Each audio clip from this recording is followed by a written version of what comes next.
हम सभी का जीवन उतार और चढ़ाव से भरा हुआ है। जीवन में परिश्रम तो हर कोई करता है, लेकिन जरूरी नहीं कि सफलता हर एक व्यक्ति को मिल जाए। कुछ लोग तो लगातार परिश्रम करते हैं, लेकिन जब उन्हें असफलता मिलने लगती है तो वह स्वयं पर विश्वास रखना छोड़ देते हैं और फिर उन्हें लगने लगता है कि अब तो उनके जीवन का कोई महत्व ही नहीं। दुनिया में कई लोग ऐसे हैं जो असफलता प्राप्त करने के बाद हार मान जाते हैं, जीवन में आने वाले कुछ पलों की मुश्किलों से घबरा जाते हैं। ऐसे समय में व्यक्ति को प्रेरणादायक कहानी की जरूरत पड़ती है, क्योंकि ऐसी कहानियाँ लोगों में आत्मविश्वास जगाती हैं और बताती हैं कि जीवन में सफलता प्राप्त करना आसान नहीं, लेकिन जो व्यक्ति स्वयं पर विश्वास रखता है, लगातार मेहनत करता है, धैर्य रखता है, एक दिन निश्चित ही वह सफल होता है। ऐसी ही एक प्रेरणादायक कहानी है जिसे पढ़कर आपको स्वयं पर विश्वास होने लगेगा। एक बार एक व्यक्ति अपने जीवन की असफलताओं से निराश होकर चुपचाप बैठा हुआ था। उसे निराश देखकर एक दिन भगवान खुद उसके सामने प्रकट हुए। उस व्यक्ति ने भगवान से पूछा, प्रभु, मैंने अपने जीवन में कड़ी मेहनत की, लेकिन मुझे आज तक सफलता क्यों नहीं मिली? मैं लगातार असफलता प्राप्त करता जा रहा हूँ। अब आप बताइए कि मेरे जीवन की क्या कीमत है? उस व्यक्ति की बातें सुनकर भगवान मुस्कुराए और मुस्कुराते हुए उसे एक लाल पत्थर दिया। उस व्यक्ति ने भगवान से पूछा कि प्रभु, इस पत्थर का मैं क्या करूं? तब भगवान ने कहा, तुम इस पत्थर को लेकर जाओ और बाजार में इसकी कीमत जान कर आओ। ध्यान रखना, इस पत्थर को बेचना नहीं है। ईश्वर के कहने के अनुसार वह व्यक्ति उस लाल चमकदार पत्थर को लेकर बाजार में उसकी कीमत जानने के लिए निकल पड़ा। सबसे पहले उस व्यक्ति को रास्ते पर एक संतरे बेचने वाला आदमी दिखाई दिया। वह सबसे पहले उस आदमी के पास जाता है और पूछता है, भाई, तुम इस लाल रंग के पत्थर का क्या कीमत दोगे? संतरे वाला लाल पत्थर के सुंदर रंगों को देखकर कहता है, तुम इस पत्थर के बदले में मुझसे 5 संतरे ले जा सकते हो।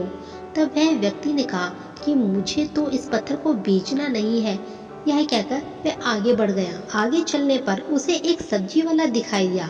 उस सब्जी वाले से उस व्यक्ति ने पूछा, भाई, तुम इस लाल रंग के पत्थर के कितने रुपए दोगे? वह सब्जी वाला भी उस पत्थर की खूबसूरती से आकर्षित होकर कहता है कि तुम्हें इस पत्थर के बदले में मैं एक बोरा आलू दे सकता हूँ। बताओ, बेचोगे इस पत्थर को? वह व्यक्ति कहता है, नहीं, मुझे इस पत्थर को बेचना नहीं है। अब वह व्यक्ति सीधे एक सुनार की दुकान में चला जाता है।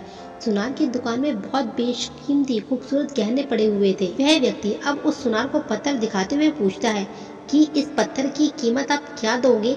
सुनार बहुत ध्यान से उस पत्थर को देखता है और अंत में वह कहता है, इस पत्थर के बदले में मैं तुम्हें 1 करोड़ रुपए दे सकता हूँ। लेकिन वह व्यक्ति बोलता है कि मुझे इस पत्थर को बेचना नहीं है। सुनार को लगता है कि शायद दाम कम बता रहा हूँ, इसलिए पत्थर बेचने को मना कर रहा है। इसीलिए सुनार पत्थर की कीमत बढ़ाकर 2 करोड़ रुपए कर देता है। लेकिन वह व्यक्ति तब भी यही कहता है कि मैं इस पत्थर को बेच नहीं सकता। सुनार की दुकान से निकलने के बाद वह व्यक्ति हीरे की दुकान में घुसता है, जहाँ पर बहुत बेशकीमती रत्न पड़े हुए थे।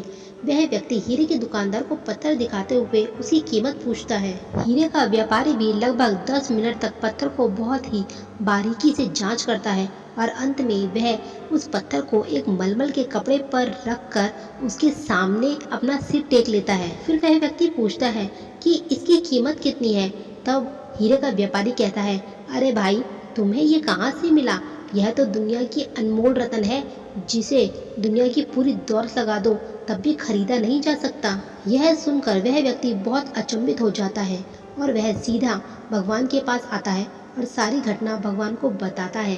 उसके बाद पूछता है कि भगवान, आप तो बताइए कि मेरे जीवन की कीमत क्या है? तब भगवान कहते हैं कि संतरे वाले, सब्जी वाले, सुनार और हीरे वाले सभी ने तो तुम्हें तुम्हारे जीवन की कीमत बता दी है।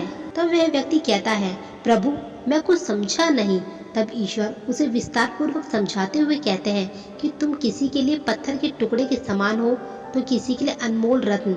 जिस तरह सबने अपनी अपनी अलग जानकारी के हिसाब से पत्थर की कीमत बताई, लेकिन उस हीरे के व्यापारी ने इस पत्थर की असली कीमत पहचान ली। ठीक उसी तरह इस दुनिया में तुम कई लोगों के लिए एक मामूली इंसान हो, भले ही तुम में कितना भी हुनर क्यों ना हो, लेकिन वक्त के साथ यह हुनर जरूर निखर कर आता है।